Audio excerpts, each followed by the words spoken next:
yo soy Carolina Botero, soy la directora de la Fundación Carisma, abogada, llevo ya no sé cuántos años trabajando en temas de derechos digitales.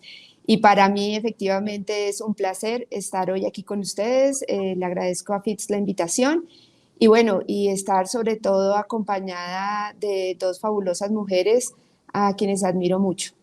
Entonces, para mí, bueno, el encuentro que ahora ya cada vez es más frecuente en lo virtual que en lo presencial, pero nada, que de nuevo me alegra muchísimo. Eh, este panel, que como bien ya dijo Daniela, es la protección de datos, una deuda estatal, busca tener un acercamiento a uno de los temas que quizás más se ha desarrollado o de los que más se ha desarrollado en la era de la información. Una sociedad de la información tiene como eje central los datos y ha desarrollado todo un marco jurídico para su protección, para su uso y, por qué no, también para su explotación. Todas estos elementos confluyen y en América Latina tenemos ya más de una década del desarrollo de este tipo de legislaciones, la creación de autoridades, mecanismos de protección, desarrollo de principios, interacción con otros modelos jurídicos, retos y desafíos de hablar con otras empresas, organizaciones muy poderosas en lo económico y, por supuesto, el reto y desafío de imaginarnos una sociedad tecnológica, una sociedad acompañada con tecnología que no dimensionamos y en la que somos jugadores más bien pequeños. Todos estos desafíos confluyen en estados que tienen también el reto y el desafío de jugar su rol en estos espacios. Desde que presentó FITS la propuesta de que hiciéramos este panel, me pareció particularmente insinuante que tuviéramos una afirmación, ¿no? Que el título fuera Protección de Datos, una deuda estatal.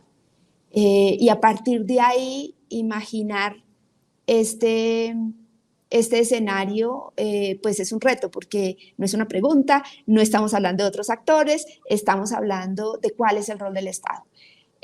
Como digo, es un tema complejo, muchas aristas, muchos matices y seguramente lo que vamos a hacer acá es tan solo un abrebocas, una pequeña introducción al tema y a darles la oportunidad de que queden enganchados y sigan trabajándolo y mirándolo.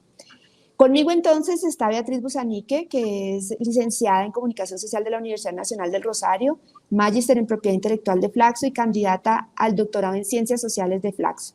Es docente en grado y posgrado en la Universidad de Buenos Aires y en Flaxo y es presidente de la Fundación Vía Libre, organización civil sin fines de lucro dedicada a la defensa de derechos fundamentales en entornos mediados por tecnología de la información y la comunicación.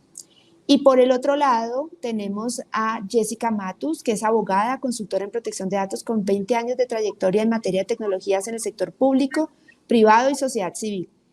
Ha desarrollado proyectos de privacidad, ciberseguridad y violencia de género digital. Conduce en este momento la comunidad de los datos en Radio TXS Plus. Como les dije, dos mujeres que saben mucho de este tema y con las que vamos a iniciar el diálogo. Mi primera pregunta es, como que también ya la anticipé, hace más de una década tenemos leyes de protección de datos en la región. Quisiera que empezáramos este panel entendiendo cómo ven ustedes la percepción de estas normas y de su cumplimiento por parte del sector privado y del sector público. Ustedes dirán quién quiere empezar.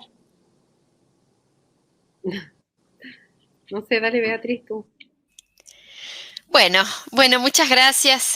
Un placer también para mí compartir panel con ustedes y una vez más participar de este foro organizado por Wingu, el foro FITS. Siempre es una excelente oportunidad para hacer intercambios y para dialogar sobre los temas urgentes de nuestras agendas. Así que bienvenido a este espacio y muchas gracias por la posibilidad de participar en él. Ciertamente, a lo largo de las últimas 2 décadas, diría, se han estado desarrollando proyectos de ley. Digo 2 décadas porque tengo el sesgo de venir de Argentina, que es quizás el país precursor en materia de legislación de protección de datos en América Latina, que tenemos una ley vigente desde el año 2000, fue aprobada hace un poquito más de 2 décadas y fue quizás la legislación pionera en la región. Después, por supuesto, en la última década sí ya hubo casi una respuesta ineludible por parte de los estados que no tenían a la fecha leyes de protección de datos por múltiples razones. Primero porque em, el marco de los negocios en el campo de las tecnologías de información y comunicación también estaba demandando legislaciones de este tipo, y eso fue quizás el último empuje, más allá de la presión que veníamos ejerciendo de distintos sectores de la sociedad civil, como para que países como Brasil, Paraguay, elaboraran legislaciones de protección de datos en los últimos años. La verdad es que el balance del cumplimiento de estas normas es complejo. Primero porque hay varias dimensiones. En primer lugar, la dimensión cultural vinculada con la protección de datos es una dimensión que se ha trabajado muy poco, y entonces a nivel sensibilización pública, más allá de escándalos y de situaciones que generaron mucha prensa, como fueron, por ejemplo, las revelaciones de Edward Snowden, o como fueron los escándalos de Cambridge Analytica, que mueven un poco la opinión pública en este sentido, este es un tema que no parece ser de interés para la opinión pública en general, digamos. Más allá de quienes trabajamos en estos temas o las empresas vinculadas con la tecnología, es un tema que requiere todavía mucho trabajo de sensibilización pública. Es un tema que requiere también mucho trabajo por parte de los estados. Coincido con Caro que la afirmación del título es desafiante, eh, pero no le escapa a la realidad. La protección de datos es una deuda estatal, y uno de los grandes recolectores de datos y de los que menos ha custodiado los datos han sido los estados, y puedo después en alguna otra instancia citar muchos casos de pérdida y filtraciones de datos del Estado argentino, que es notable en su negligencia en este sentido. Así que yo diría que como un primer balance, si bien tenemos leyes, las empresas las cumplen en lo mínimo indispensable y con ciertas limitaciones, salvo las empresas que cotizan en bolsa en los Estados Unidos, que están obligadas por las regulaciones de la SEC, y estoy pensando en una empresa regional como Mercado Libre. Las empresas que no tienen ese tipo de obligaciones son muy laxas en materia de protección de datos, y las leyes de nuestra región no las obligan demasiado como si las obligan, por ejemplo, las regulaciones de la SEC. Así que me parece que tenemos ahí una deuda pendiente en el cumplimiento de las leyes y en el fortalecimiento de las leyes y en el fortalecimiento de las autoridades de aplicación, y paso a la palabra. Adelante, Jessica, por favor. Quizás solamente déjame hacer la puntualización aquí de la coincidencia que tengo con Beatriz, de que sin duda, o sea, el Estado tiene una gran deuda y que no solamente en el caso argentino, sino creo que lo que hemos venido viendo de las últimas filtraciones, tanto por motivos esencialmente económicos en la mayoría, ransomware, como por otros ya, están mostrando pues un sector débil más bien en eso. Muchas gracias por tu participación. Jessica, por favor.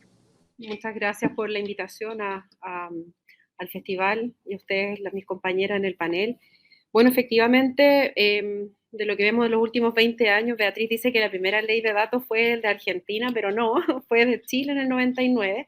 Lo que pasa es que Chile tiene una ley que tiene, imagínate, del 99 hasta esta fecha, nunca se ha modificado de manera más bien profunda, que es crear una autoridad de datos. Entonces, tiene una ley que no tiene una autoridad que pueda fiscalizar el cumplimiento de esa legislación. Entonces, eso ha devenido en una serie de problemas, además de otras cosas que contenía esa ley. Entonces, uno ve avances en algunos países en América Latina, pero también un rezago de algunos. O sea, por ejemplo, Bolivia no tiene ley de datos personales aún y tampoco lo tiene Paraguay. El resto de países durante los últimos 20 años pudieron dictar sus propias legislaciones con autoridades más o menos independientes, más o menos que hacen su trabajo más o menos con recursos incluso, pero lo cierto es que hoy vemos que hay un sector público con muchas deficiencias y vemos un sector privado que en la medida que tenga recursos, grandes empresas pueden realizar, por ejemplo, programas de cumplimiento y están tratando de avanzar, especialmente aquellas empresas que son internacionales. Me refiero a empresas latinoamericanas que tienen presencia regional. Pero más allá de eso, vemos una serie de otros profesionales o empresas más pequeñas, especialmente las pymes, que no cumplen ciertos estándares ni en protección de datos y tampoco en seguridad digital o en ciberseguridad. Entonces, hoy día veo como en parte el cumplimiento, un cumplimiento deficiente, nos falta mucho, y por otro lado, estas mismas autoridades en algunos casos están haciendo un trabajo, pero probablemente sea un trabajo que está resultando insuficiente de cara a las tendencias actuales de ataques cibernéticos, por ejemplo, donde se ven expuestos datos de todos nosotros. Y como bien decía Beatriz, en Chile también tenemos una cantidad de casos de filtraciones muy importantes de datos que probablemente algunas ni nos enteramos, otras tampoco hay mucha información. Estas obligaciones de reporte o de incidentes tampoco están resultando. En Chile por lo menos no existe ninguna norma que obligue. Entonces, la verdad es que vemos como una aplicación de normas muy dispar, además de esa percepción de que no hay cumplimiento porque eh, tampoco falta mucha sensibilización, digitalización y alfabetización digital. Entonces, realmente, sí, y cuando vemos, por ejemplo, el avance del otro lado, en Europa, con normas que están ahora, acaba de comenzar a regir el 1 de noviembre la ley de mercados digitales, que obliga a las grandes plataformas de Internet a mucho más, y nosotros todavía estamos como un paso más abajo. La verdad es que sí, nos suena muy eh, auspicioso, pero bueno, es un trabajo que hay que continuar haciendo. Muchas gracias, Jessica. Totalmente, digamos, si mantenemos esa línea y muchos se preguntarán, muchas de las personas se preguntarán por qué hablamos de las filtraciones, ¿no? Y de la fuga de datos desde entidades estatales. Y tú lo has dicho, hay obligaciones o por lo menos una de las formas de mitigar los efectos que tiene para la intimidad de las personas este tipo de fuga de datos son obligaciones de reportar incidentes que también supone van atadas a una serie de temas de mitigación que tú dices no existe en Chile, en Colombia la obligación está de reportarla a la autoridad, no sabemos si lo hacen o no, ni qué información, ni cómo, ni qué pasa con eso. Lo que es claro, me parece a mí, y ya lo veremos, es que en general en América Latina, incluso si la obligación incluso existe, incluso si alguna vez alguien reporta algo, la probabilidad de que las personas cuyos datos fueron filtrados se enteren pues no es sabido de la primera, ¿no? O sea, ahí, como tú dices, no existen mecanismos de ese estilo. Bien, mi segunda pregunta, y si quieres arranquemos esta vez con Jessica, es ¿cuál es la evolución que han visto ustedes en las leyes de protección de datos de la región, considerando las normas más recientes aprobadas como la brasileña? Como bien decía ya Beatriz, pues Argentina en el 2020, Jessica dice Chile empezó antes, Colombia tuvo unos fallos muy interesantes durante el siglo XX en términos judiciales que ya hablaban de autodeterminación, ¿no? Informática, que podrían ser algo pues que termina atándose con protección de datos, y nuestra primera ley de habeas data en el sector financiero en 2008. Pero, como ustedes ya decían, Brasil o Paraguay están apenas en esos procesos. ¿Ustedes cómo ven esa evolución? ¿Qué ha sucedido? ¿Qué son esos pasos? Como que ha sido lo bueno, qué ha sido lo malo. Jessica. Bueno, lo primero, por ejemplo, de las recientes legislaciones, lo que he podido observar es que, por ejemplo, Brasil, que adoptó su legislación de datos recientemente, probablemente es una de las legislaciones más potentes, más robustas de América Latina, junto con Colombia, en mi opinión. El resto de países que adoptaron legislaciones antes del Reglamento Europeo de Datos son legislaciones que se están adaptando, como la Argentina, que tú puedes comentar todo ese proceso, pero por ejemplo he visto también que A pesar de esa evolución, en varios países de América Latina, por ejemplo, Costa Rica también estaba en un proceso de adaptación de su legislación al reglamento europeo, y lo mismo en Chile, o sea, en Chile también el último proyecto de ley busca justamente adaptarse o contener algunas de las normativas bajo este estándar. Entonces veo que sí, vamos en un camino muy europeo, digamos, que es el estándar más elevado actualmente, pero por otro lado también con muchas dificultades, especialmente en aquellos países en que no existe, de normas que pudieran entregar facultades a distintos organismos públicos en materia de datos personales. Entonces, por lo menos en Chile lo que vemos es que hay una dispersión un poco de facultades entre el Servicio Nacional del Consumidor, que tiene facultades en datos, la Superintendencia de Salud, la Comisión de Mercado Financiero en materia como de tratamiento de datos de fintech. Entonces, la verdad, también llama la atención que el proyecto fintech haya salido aprobado mucho antes de la ley de datos, ya que lleva casi 15 años discutiéndose. Entonces, también, bueno, hay una presión bastante importante de las grandes empresas y asociaciones de empresas para que ciertas normativas no salgan a la luz. Creo también importante que hay un trabajo que se ha desarrollado por parte de las autoridades en el marco de la Red Iberoamericana de Protección de Datos. ¿Ya? Aquí quisiera destacar, por ejemplo, la guía para las transferencias internacionales de datos que adoptó la autoridad peruana de datos y que se basa en esta guía que implementó, esta guía que publicó la Red Iberoamericana. Pero también hay un trabajo importante en materia de violencia de género digital. Yo quisiera destacar que me parece algo interesante, que es qué rol podrían cumplir las autoridades de protección de datos frente a determinadas circunstancias cuando se publica información que implican datos personales también en Internet.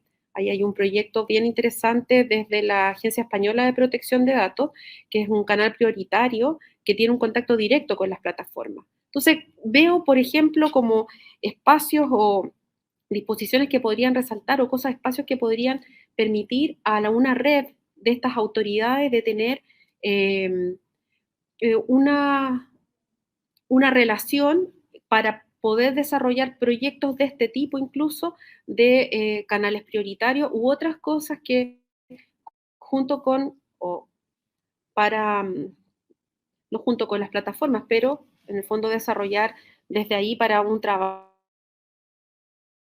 que debe ser desarrollado nuevamente, entendiendo también que las autoridades de datos tienen menos fuerza o menos independencia que las autoridades europeas.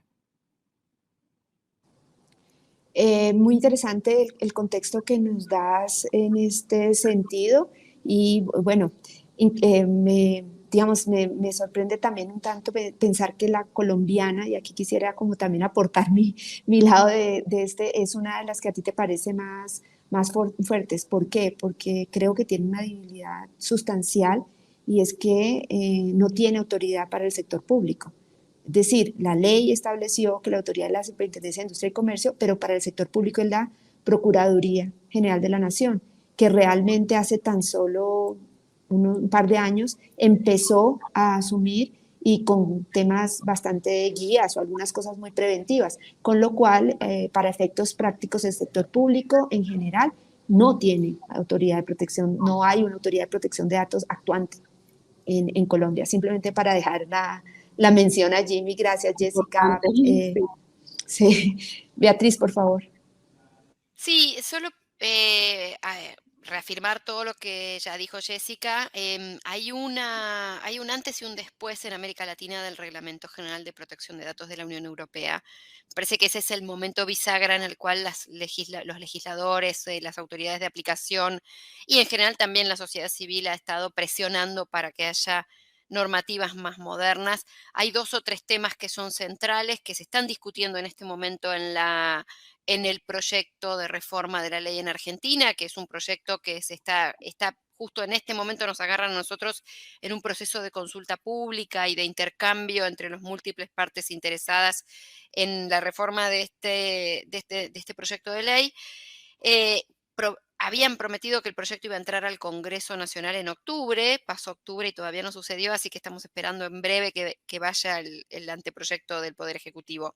Pero hay ahí dos temas. Uno que tiene que ver con la homologación con la Unión Europea, que es quizás el elemento que más fuertemente incide en las legislaciones y en que se avance en las legislaciones y que me parece que tanto la red iberoamericana de autoridades de protección de datos y en general las autoridades de protección de datos tienen esto como un elemento clave. La incidencia de la Unión Europea es fuerte en este tema en la región, creo que es la más fuerte incidencia que tenemos.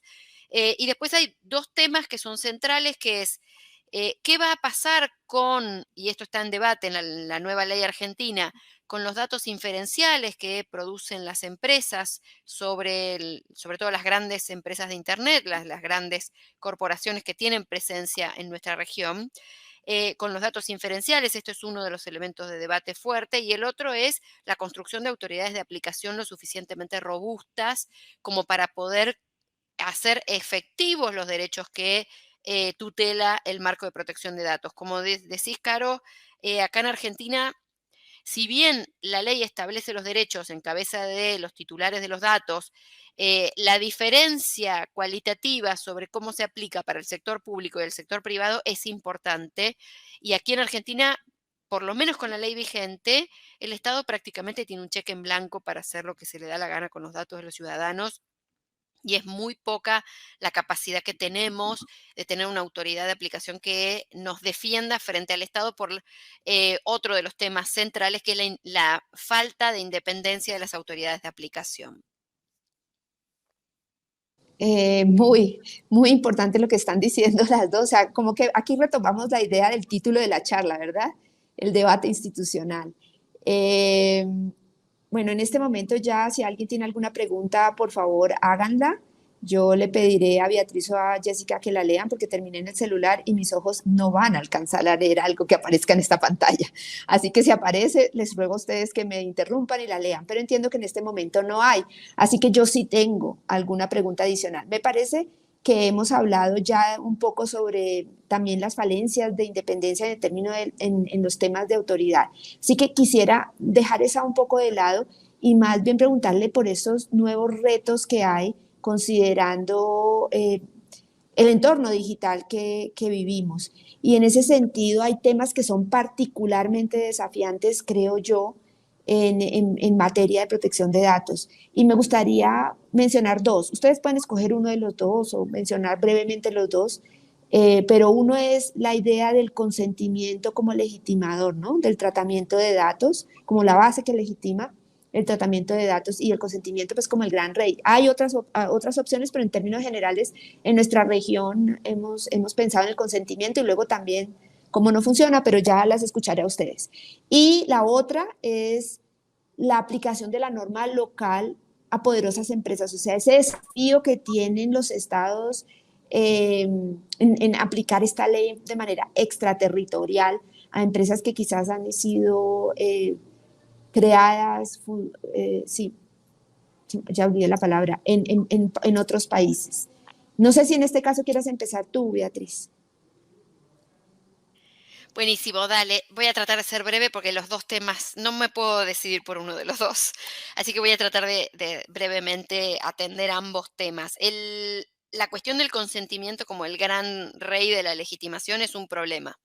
Definitivamente es un problema, y en esto hay que empezar a pensar que cuando estamos dirimiendo cuestiones que tienen que ver con derechos humanos, hay elementos que directamente no deberían ser puestos en el mercado. Y esto no es un caso aislado, digo, uno no tiene, por más consentimiento informado y demás, uno no puede poner en el mercado un órgano o, por ejemplo, autoesclavizarse porque con consentimiento informado, digamos.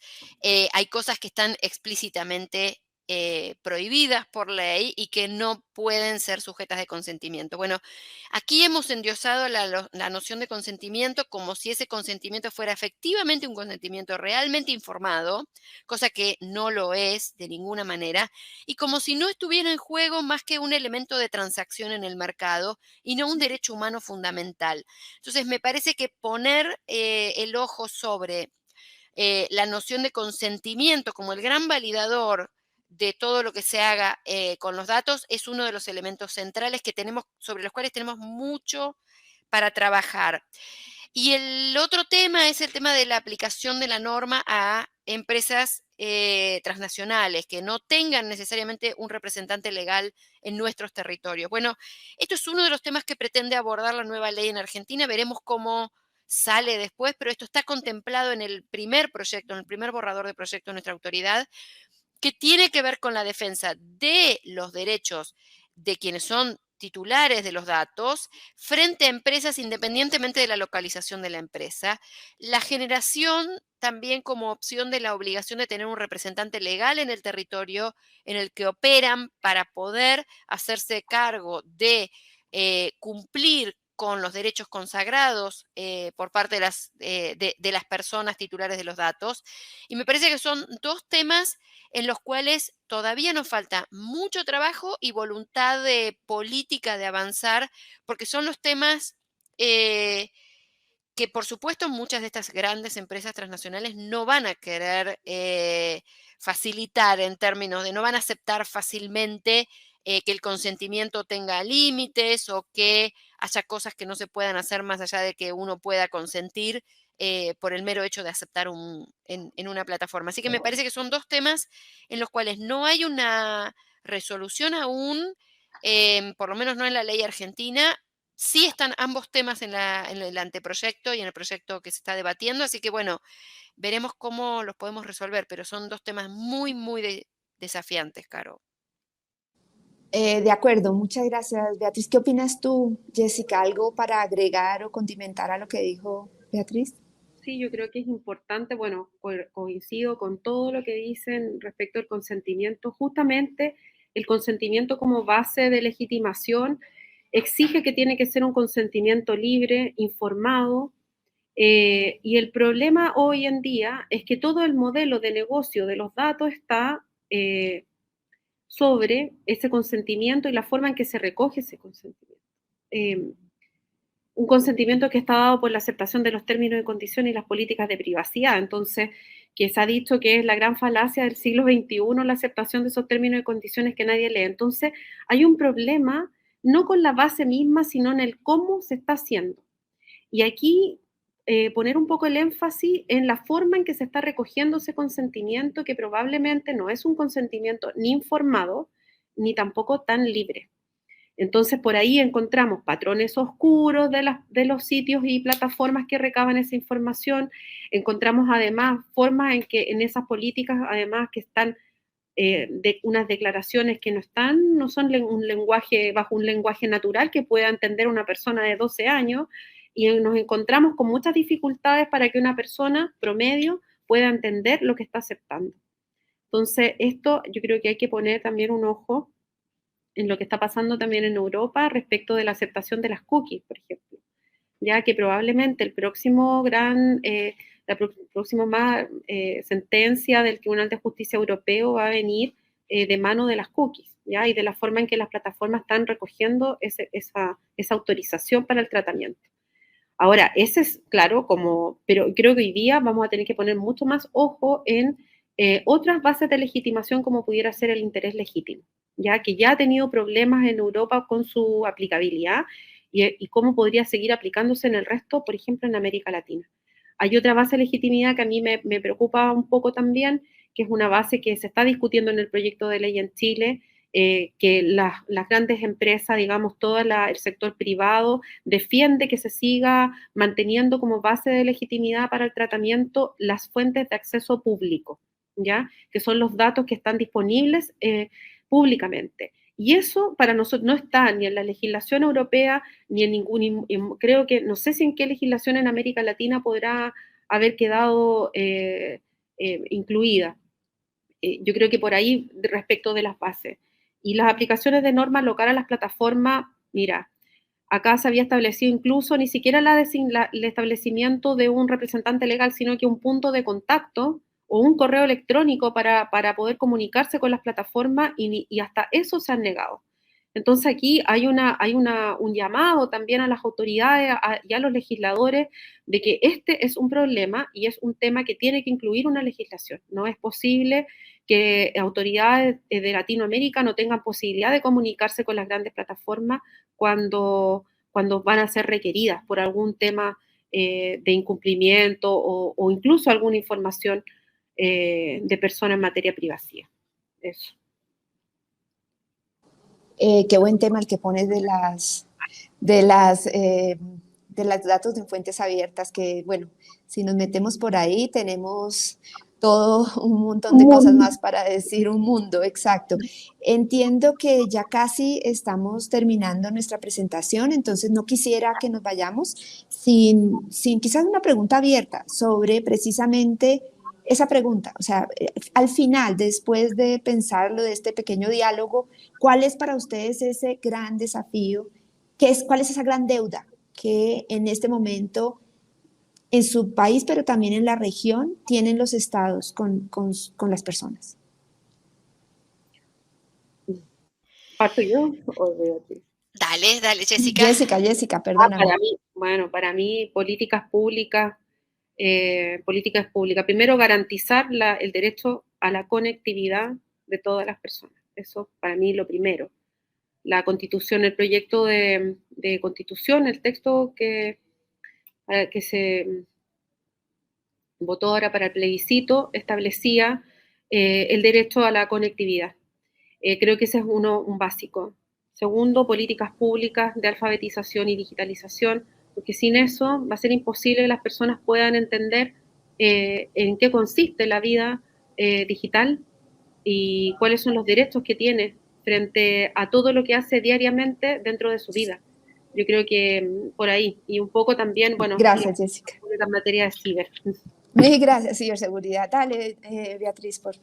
Solo dos cosas para recordar a los funcionarios públicos que están a cargo de la administración del Estado en este momento. El Estado es garante de derechos. Los ciudadanos no tenemos ninguna otra esfera en la cual podamos reclamar consistentemente que se cumplan nuestros derechos si no es frente al Estado y las distintas instancias del Estado.